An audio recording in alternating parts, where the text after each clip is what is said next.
What's up, guys? I figured out the formula for Black Ops 7 and Battlefield 6. Now, hear me out on this. This is genius, and the reason why I say that is because we know that one game is going to be totally out of our league, and then one game is going to be exactly what we asked for, right? But when I played the beta for Battlefield 6, there was times where I was just like, shit, man, this shit is so intense. I gotta take a break from this. This is like more than a war zone. It's like the end of the world type gameplay. So what I gotta say is this: why not pre-order both games? Because you know we're gonna get the Call of Duty. It's gonna be part of our blood, veins, genes, all that stuff. You know, I can't.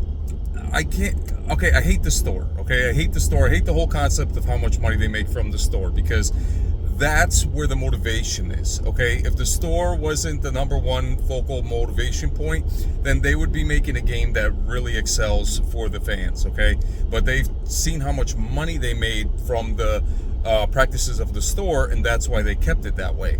So they're not going to change. That's part of the brand now, is you've got to buy from the store. They want to make extra money. I get it.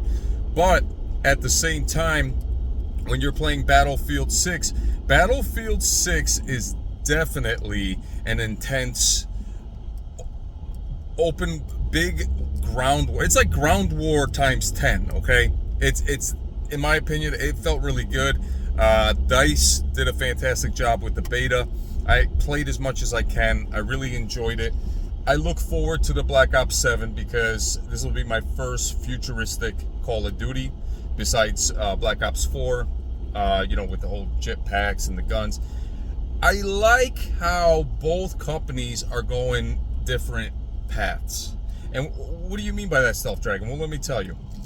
Because when you get so overwhelmed with the intense battles of Battlefield 6, what's the problem of going to Black Ops 7, chilling with your friends, and just enjoying a different version of a FPS shooter? Hear me out, okay? This is what's going to make both of these companies succeed, and you know Modern Warfare 4 next year with Infinity Ward is going to destroy it, okay? You already know. Infinity Ward's already analyzing Battlefield 6, and they're like, okay, so we got to add this, we got to add destruction, You know, that's going to be part of the new mission that they have. They have to, because if the fans are getting so satisfied with the everything explosions, this, that, and the third, the walls coming down the buildings, then yeah, they're going to have to do something, okay? I'm not even including GTA 6. GTA 6 is just going to the moon as soon as it releases. So, these two Call of Duty games are going to be, like mid-level. They're going to be kind of lacking behind GTA 6. You already know GTA 6 is going straight up to a moon with a rocket. Okay, so now with Wolf Blitzer on the rocket going to the moon. Okay, so what I gotta say is this, is that I like the way everything is going together. The pieces are being put together. I like how the pieces of the puzzle are being put together. We have Battlefield 6 that is going to be an intense, back to the boots. You might as well call it Modern Warfare 2019 Part 3 or Part 4. Like it's what Modern Warfare 4 will be, if not more or better. I think Modern Warfare 4 will be better, but for now, Battlefield 6 is just going to clean up a lot. And then when we want to go to Black Ops 7, what's cool about Black Ops 7, like, I know people don't like the way the story, but to me, I hope it's going to be, if it has like an Evil Within vibe to it, I'm for it. I'm for it, because I just feel like that's something that's going to make it better in the long run, in my opinion. And so what I'm trying to say is this, is it's one of those things where it's one of those things where the game is just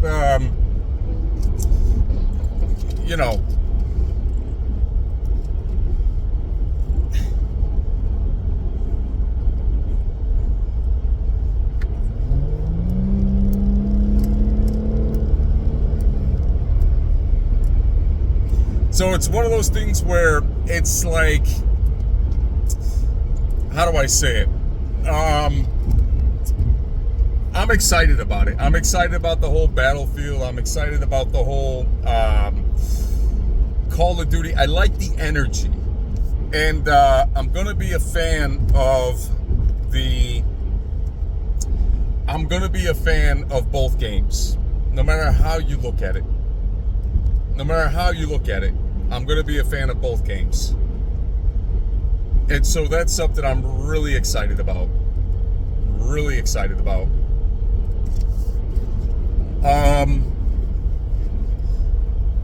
Battlefield 6. I can't wait for that game to release because we're going to be on new maps, the weapons.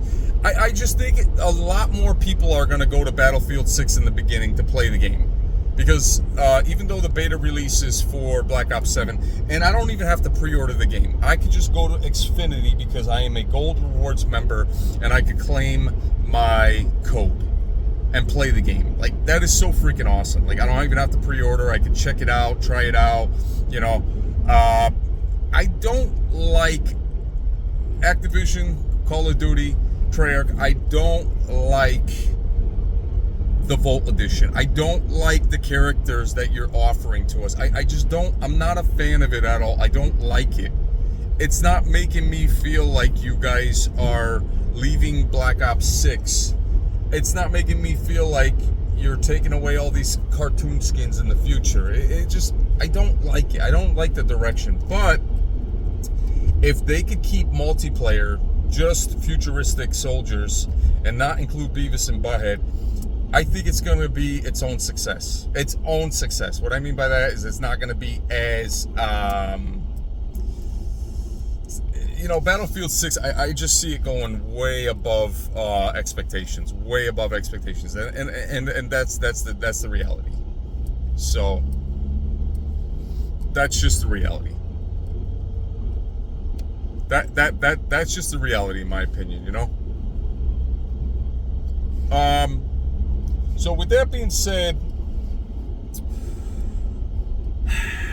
I think I'm making my point very known that Black Ops 6 is already on its way out. There's still so many things that they should have fixed for the fans, but they didn't, because it's all about how much money they make from the store. That's why, if you notice during the trailer, they showed off the store. And that is the ironic thing that they did. That is the obscene, in my opinion. It's so obnoxious. Like, you want to show us gameplay, and then you're like, here, get ready to pre-order this before you even start playing the beta. Like, get out of here, dude. Let us play the game. Just like how Battlefield, they did not force us to buy pre-order. Matter of fact, shout out to Face Swag, for giving me a code so I could try the beta out very early. I was getting ready to go to sleep so I can wake up for work, because I listened to his Twitch stream for a half hour, and then there it was. It just popped up. And when it popped up, I was just like, yeah, man, that is awesome. Like, I cannot go back to sleep. So I grabbed it that way, you know what I mean? And I was just really, really impressed by it, you know what I mean? And so now the reality is I just I just realized that in this day and age, we are living in an FPS bonanza, okay? There's so many FPS games, but the true FPS titles, in my opinion, right now that are going to be slugfesting it out virtually online is going to be Black Ops 7 and Battlefield 6, okay? Those are going to be the two main contenders in the ring, all right? Delta Force Hawk Ops, the way they released it, graphics are cool. I like how they're, trying to do something innovative. But the game is using the PC netcode. Broken in my opinion.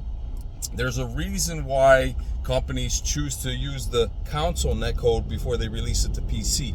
So that way it's more optimized, in my opinion. Because with a PC software, you have to fine-tune everything. With the console, it's already been optimized. They know their limits, and they push and they make a decent rendition of what they're trying to complete. So, this is what I'm getting at. When they release the game on PC and then they try to port it over to console, not such a good idea so far. I think that they're going to patch it up, but if you go to play the game, the controls are off. You can't even circular ADS your gun. You have to act as though you're controlling up, down, left, or right, like a crosshair. So it's kind of weird. It's kind of weird. So I don't want to get too much into that and then go back into Call of Duty and feel all like, like twisted around with how I'm ADSing. So, and I don't know about you guys, but I noticed that like the moment the new games, the hype and everything, now all of a sudden my lobbies are better. Now all of a sudden like I'm feeling like I'm enjoying Call of Duty again. It's weird. It's like, are they like making the skill-based matchmaking less of a burden? And are they testing it out? Maybe that will be the future norm, So, with that being said, like, I'm excited for what the future holds for all these FPS shooters. The only two main ones. Now, to go back to Battlefield 2042, like, you could level up on Battlefield 20. I might do that Tuesday and Wednesday a little bit, just to see if I could get to the 60 tiers, how fast it is to reach. I'll fine-tune my sensitivity settings if you guys want to see that new map and just, a couple rounds of that. I could do that. That's not a problem, because I do want to have some extra perks when I hop into the Battlefield. Oh, I also want to give this shout out to the community, everybody that is SharePlay partner with me. What I'm going to be doing from now on, I went from physical copies, I'm just going to go back to digital copies. So you're welcome to just link up to my my games that I buy, so that way you can have access to my games and have fun playing, like while I'm at work and all that kind of stuff. So it's all going to be a digital library. I already got tired of just getting up and switching CDs. I'm just going to keep it a digital network for me from now on, for us as a community. So I just wanted to point that out. So welcome back. I know it's been about a year, but I haven't really bought into anything because I know that if I get too much into this physical copy stuff, I'm gonna not have room in my room to game. So I gotta just put it in the cloud a little bit, if you know what I mean. With that being said, I'm gonna be returning my Battlefield Phantom Edition physical copy.